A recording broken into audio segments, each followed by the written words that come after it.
Hello again. I am going to read you chapter 4 of Coraline, and this is the picture at the front of that one. The house looked exactly the same from the outside, or almost exactly the same. Around Miss Spink and Miss Forcible's door were blue and red light bulbs that flashed on and off, spelling out words, the lights chasing each other around the door. On and off, around and around, astounding was followed by a theatrical, and then triumph. It was a sunny, cold day, exactly like the one she'd left. There was a polite noise from behind her.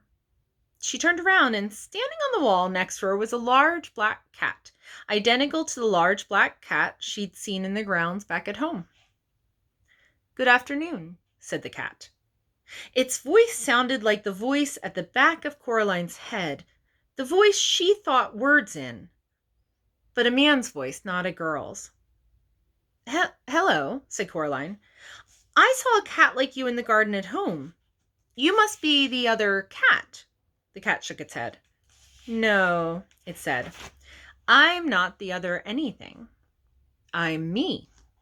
It tipped its head to one side, green eyes glinted. "You people are spread all over the place. Cats, on the other hand, keep ourselves together, if you see what I mean." "I suppose. But if you're the same cat I saw at home, how can you talk?" "Cats don't have shoulders, not like people do," but the cat trudged in one smooth movement that started at the tip of its tail and ended in a raised movement of its whiskers. "I can talk." "Cats don't talk at home." "No," said the cat. "No," said Coraline.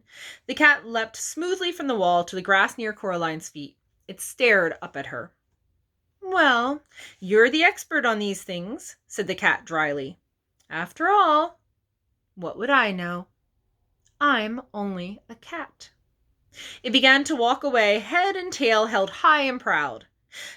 "Come back," said Coraline. "Please, I'm sorry. I really am."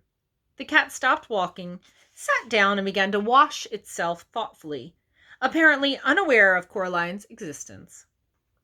We could be friends, you know," said Coraline. "We could be rare specimens of an exotic breed of African dancing elephants," said the cat. "But we're not.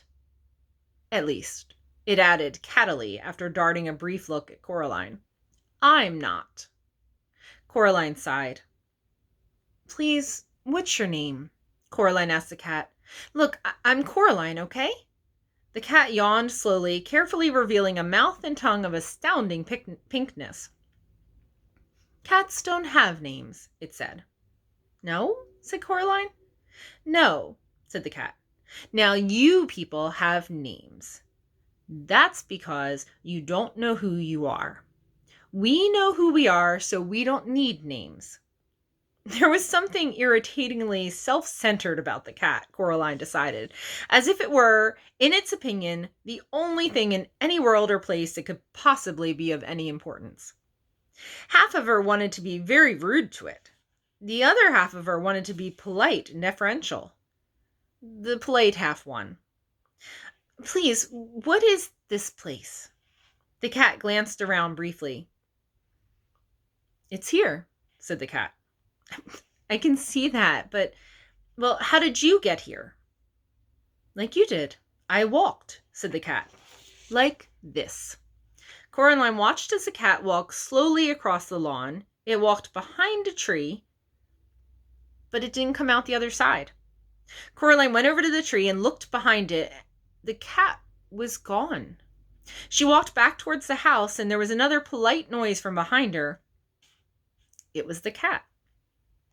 "By the by," it said, "it was sensible of you to bring protection. I'd hang on to it if I were you." "Protection?"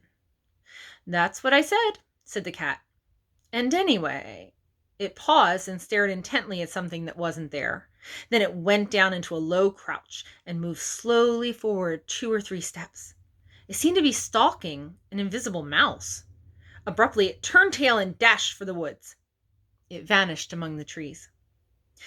Coraline wondered what the cat had meant. She also wondered whether cats could all talk where she came from and just chose not to, or whether they could only talk when they were here, wherever here was. She walked down the brick steps to the Mrs. Spink and Forcible's front door.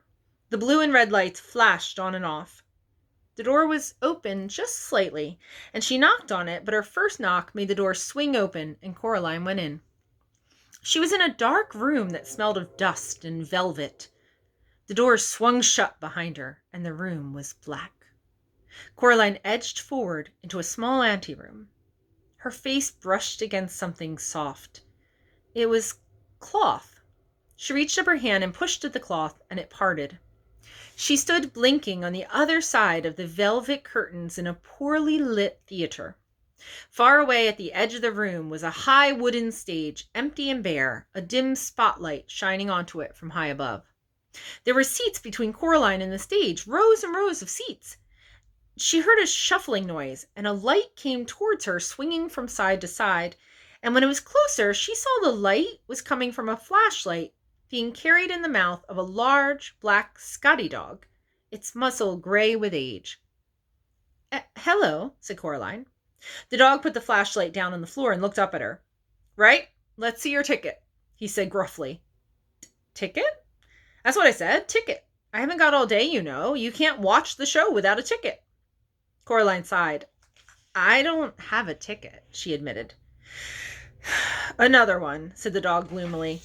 Come in here, bold as anything. Where's your ticket? I haven't got one.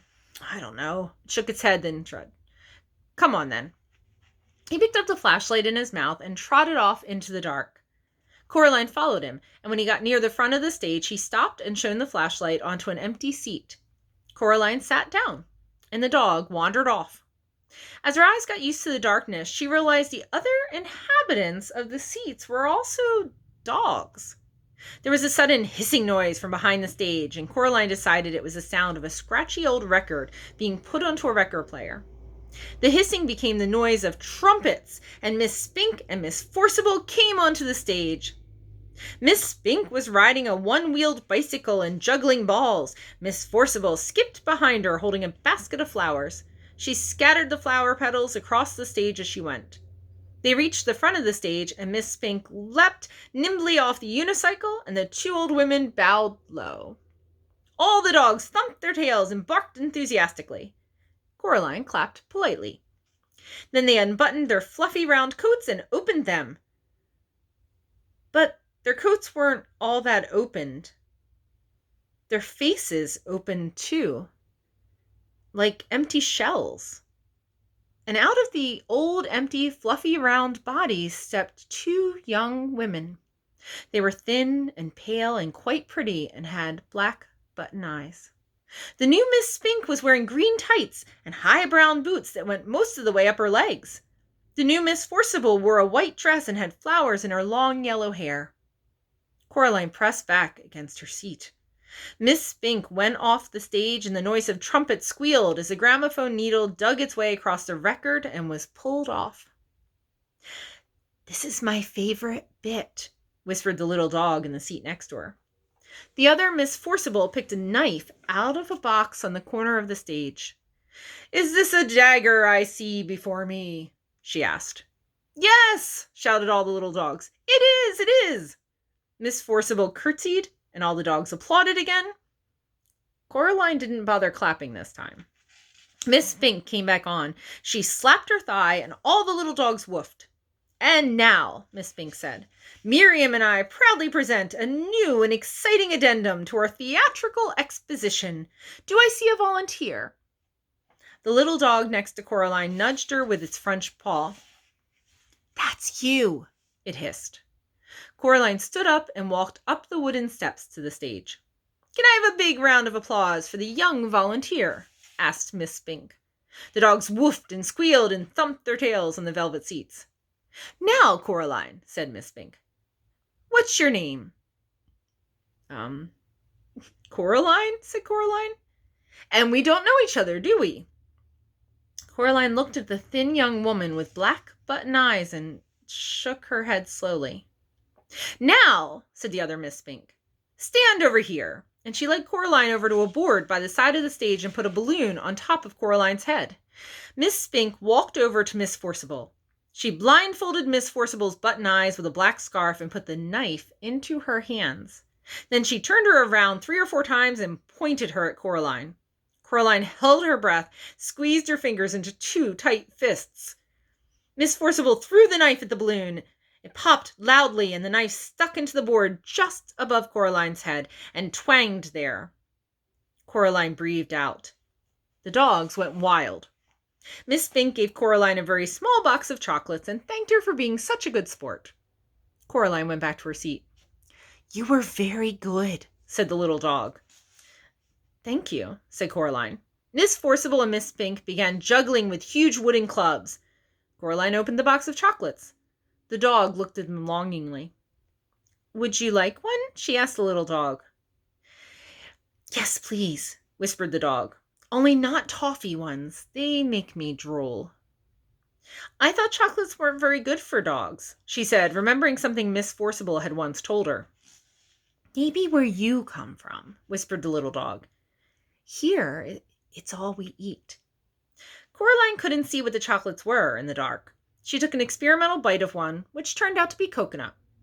Coraline didn't like coconut, so she gave it to the dog. "Thank you," said the dog. "You're welcome," said Coraline. Miss Forcible and Miss Spink were doing some acting. Miss Forcible was sitting on a stepladder. Miss Spink was standing at the bottom. "What's in a name?" asked Miss Forcible. "That which we call a rose by any other name would smell as sweet." "Have you got any more chocolates?" said the dog. Coraline gave the dog another chocolate. "I know not how to tell thee who I am," said Miss Spink to Miss Forcible. "This bit finishes soon," whispered the dog. "Then they start folk dancing." "How long does this go on for?" asked Coraline, the theater. "Oh, all the time," said the dog. "Forever and always." "Here," said Coraline. "Keep the chocolates." "Thank you," said the dog. Coraline stood up. "See you soon," said the dog. "Bye," said Coraline, and she walked out of the theater and back into the garden. She had to blink her eyes at the daylight.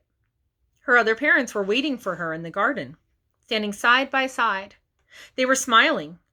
"Did you have a nice time?" asked her other mother. "It was interesting," said Coraline. The 3 of them walked back up to Coraline's other house together. Coraline's other mother stroked Coraline's hair with her long, white fingers. Coraline shook her head. Don't do that," said Coraline. Her other mother took her hand away. "So," said her other father, "do you like it here?" "I suppose," said Coraline, "it's much more interesting than at home." They went inside. "I'm glad you like it," said Coraline's mother, "because we'd like to think that this is your home. You can stay here forever and always if you want to." Said Coraline, and she put her hand in her pockets and thought about it. Her hand touched the stone that the real Mrs. Spink and Forcible had given her the day before, the stone with a hole in it. "If you want to stay," said her other father, "there's only one little thing we'll have to do so you can stay here forever and always." They went into the kitchen, and on a china plate on the kitchen table was a spool of black cotton and a long silver needle, and beside him 2 large black buttons. I don't think so," said Coraline. "Oh, but we want you to," said her other mother. "We want you to stay, and it's just a little thing." "It won't hurt," said her other father. Coraline knew that when grown-ups told you something wouldn't hurt, it almost always did. She shook her head. Her other mother smiled brightly, and the hair on her head drifted like plants under the sea. "We only want what's best for you," she said. She put her hand on Coraline's shoulder, and Coraline backed away. "I'm going now," said Coraline. She put her hands in her pockets, and her fingers closed around the stone with a hole in it. Her other mother's hand scuttled off Coraline's shoulder like a frightened spider. "If that's what you want," she said. "Yes," said Coraline. "We'll see you soon, though," said her other father. "When you come back." Said Coraline. "And then we'll all be together as one big happy family," said her other mother. "Forever and always." Coraline backed away. She turned and hurried into the drawing room and pulled open the door in the corner. There was no brick wall there now, just darkness. A night-black underground darkness that seemed as if things in it might be moving. Coraline hesitated. She turned back. Her other mother and her other father were walking towards her, holding hands. They were looking at her with their black button eyes, or at least she thought they were looking at her. She couldn't be sure. Her other mother reached out her free hand and beckoned gently with one white finger. Her pale lips mouthed, "Come back soon," although she said nothing aloud. Coraline took a deep breath and stepped into the darkness where strange voices whispered and distant winds howled. She became certain that there was something in the dark behind her, something very old and very slow. Her heart beat so hard and so loudly, she was scared it would burst out of her chest. She closed her eyes against the dark. Eventually, she bumped into something and opened her eyes, startled. She had bumped into an armchair in her drawing room. The open doorway behind her was blocked by rough red bricks. She was home. Thank you for listening.